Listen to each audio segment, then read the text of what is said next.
Shalom అండి, అందరికీ good morning. Praise God. ఇవాళ ఉదయకాలపు కీర్తన 13వ అధ్యాయం. యెహోవా, ఎన్నాళ్ళ వరకు నన్ను మర్చిపోదువు? నిత్యము మర్చిదవా? నాకెంతకాలము విముఖుడవై ఉందువు? ఎంతవరకు నా మనసులో నేను చింతపడుదును? ఎంతవరకు నా హృదయంలో పగలంతయు దుఃఖక్రాంతుడనై ఉందును? ఎంతవరకు నా శత్రువు నా మీద తన హెచ్చించుకొనును? యెహోవా నా దేవా, నా మీద దృష్టి ఉంచి నాకుత్తరమిమ్ము. నేను మరణనిద్ర నొందకుండాను వాని గెలిచితినని నా శత్రువు చెప్పుకొనకుండాను నేను తూలిపోయి ఉండగా నా విరోధులు హర్షింపకుండాను నా కన్నులకు వెలుగిమ్ము. నేనైతే నీ కృపయందు నమ్మిక ఉంచి ఉన్నాను. నీ రక్షణ విషయమై నా హృదయము హర్షించుచున్నది. యెహోవా నాకు మహోపకారములు చేసి ఉన్నాడు, నేను ఆయనను కీర్తించెదను. ఈ 13వ అధ్యాయం కీర్తనలో అండి, దావీదు భక్తుడు దేవుడిపైన నమ్మకం ఉంచాడు. దావీదు భక్తుడు సౌలు తరుముతున్నప్పుడు రాసిన కీర్తన ఇది దేవుడి పైన నమ్మకం ఉంచుకొని దేవుడిని ఆశ్రయిస్తున్నాడు.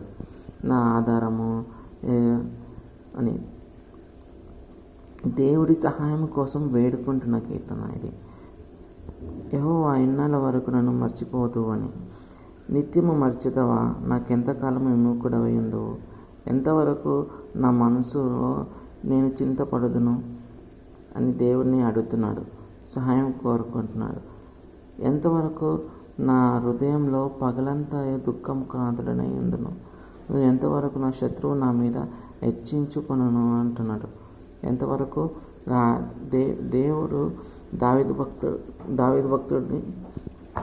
భక్తుడు దేవుడికి అడుగుతున్నాడు, నాకు ఆధారం నువ్వే కదా, నాకు ఉత్తరం ఇచ్చేవాడు నువ్వే కదా, నా శత్రువులు నాపై హెచ్చి ఉన్నారు, నా దేవా నా మీద దృష్టి ఉంచుము అని నాకు ఉత్తరం ఇమ్మని దేవుడిని వేడుకుంటున్నాడు. మనం ఇక్కడ చూసినట్లయితే నేను మరణనిద్ర ఉండకుండా వానిని గెలిచి తిని నా శత్రువు చెప్పుకొనకుండా నేను తూలిపోయి ఉండగా నా విరోధులు హర్షింపకుండాను నా కన్నులకు వెలుగిమ్ము అంటున్నాడు. మరణ నిద్ర ఉండకుండా చనిపోకుండా కాపాడమంటున్నాడు. దేవుడు ప్రతి మానవుడి కోసం చనిపోయి తిరిగి లేచాడు. దేవుడు ప్రతి మానవుడి కోసం తన ప్రాణాన్ని అర్పించాడు. కానీ ఆ మరణాన్ని అది ఎందుకు అర్పించాడంటే ప్రతి మానవుడు పాపంలో ఉన్నాడు కాబట్టి ఆ పాపం నుండి విడిపించడానికి, ఆ పాపం అనే బంధకం నుండి విడిపించి మనందరికీ రక్షణ కలగజేయడానికి తన కుమారుని పంపించి తన కుమారుని ద్వారా మన అందరికీ రక్షణ కలిగించాడు. ఆ మరణ నిద్ర అంటే మనకి నరకంలో పడకోకుండా ఉండడానికి, ఆ ప్రతి బంధకం నుంచి ప్రతి పాపం నుంచి విడుదల ప్రసాదింపజేయడానికి తన కుమారుని పంపించి తన కుమారుని ద్వారా మనందరికీ రక్షణ కలుగజేశాడు. ఆ రక్షణ ఆనందం పొందుకొని దేవుని స్తుతిస్తున్నాడు దావీదు భక్తుడు. చివరిలో ముందేమో ఆపదలో ఉన్నాను, నన్ను కాపాడు అంటున్నాడు. తర్వాత ఏమో నాకు ఉత్తరం ఇమ్మంటున్నాడు. నేను నిన్నే నమ్మాను దేవా, నీ మీదే నా నమ్మకము, నాకు సహాయం చేయము అంటున్నాడు. తర్వాత నేనైతే నీ కృపయందు నమ్మిక ఉంచి ఉన్నాను, నీ రక్షణ విషయమై నీ హృదయము హర్షించుచున్నది, నా హృదయం హర్షించుచున్నది. యెహోవా నాకు మహోపకారములు చేసి ఉన్నాడు, నేను ఆయనను కీర్తించదను. నిన్ను కీర్తిస్తాను, నేను నిన్నే ఆరాధిస్తాను, నా ఆధారం నువ్వే అంటున్నాడు.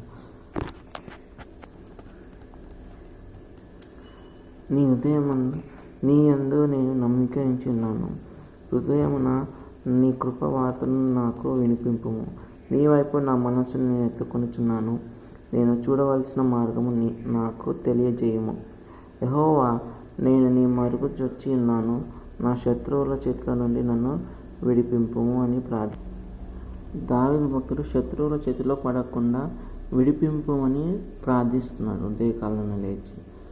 అలాగే మనం దుష్టుడు చేసే పన్నాగాల నుంచి మనల్ని కూడా దేవుడు కాపాడడానికి మనం కూడా దేవుడి దగ్గర మొదలుపెట్టినట్లయితే మనకు కూడా సహాయం అందుతుంది ఉదయకాలం నుండి.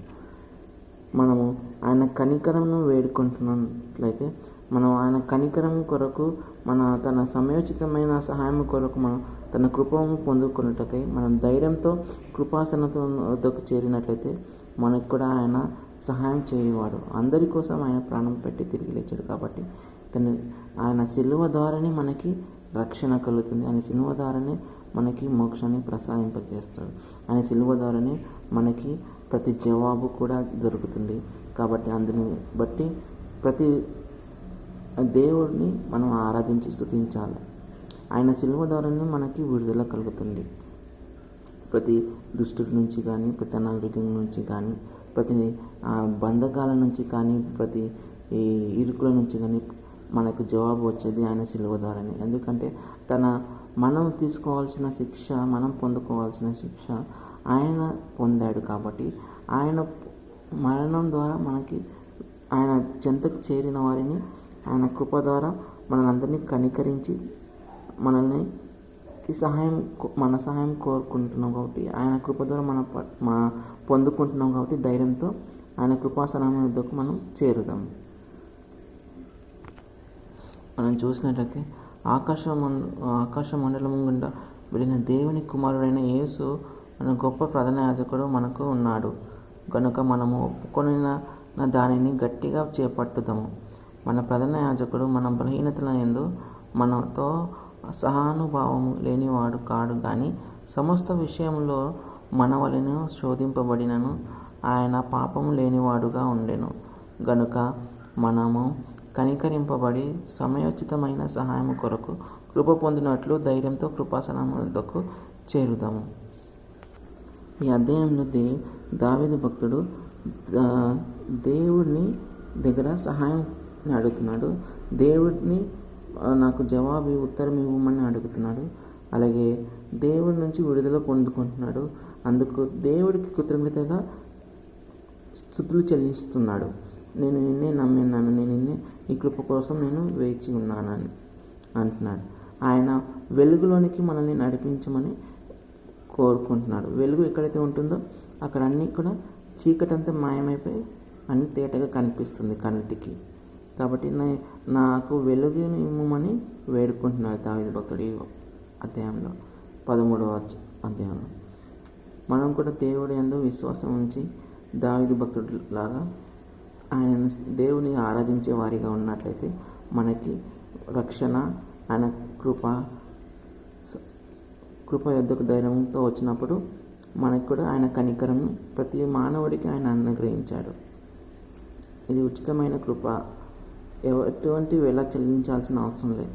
ఆల్రెడీ మన వెల అయితే చెల్లించాలో ఆయనే 2025 సంవత్సరాల క్రితమే చెల్లించేశాడు. ఈ ఉచితమైన వెల మీరు నమ్మి విశ్వసించి నమ్మినట్లయితే ప్రార్థనలో ఏకీభవించండి.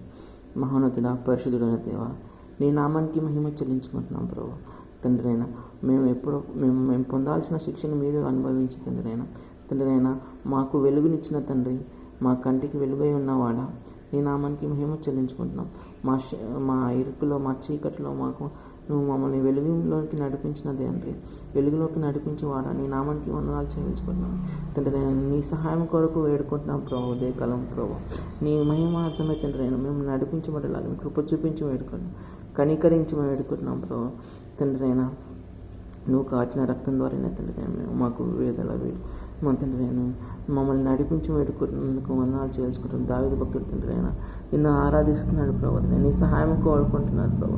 మేము కూడా అట్టి వారిగా ఉండేలాగా కృప చూపించి నిన్ను ఆరాధించే వారిగా, నిన్ను స్తుతించే వారిగా నడిపించి వేడుకుంటూ నీ కృపాసనం వద్దకు మేము వస్తున్నాం ప్రభు.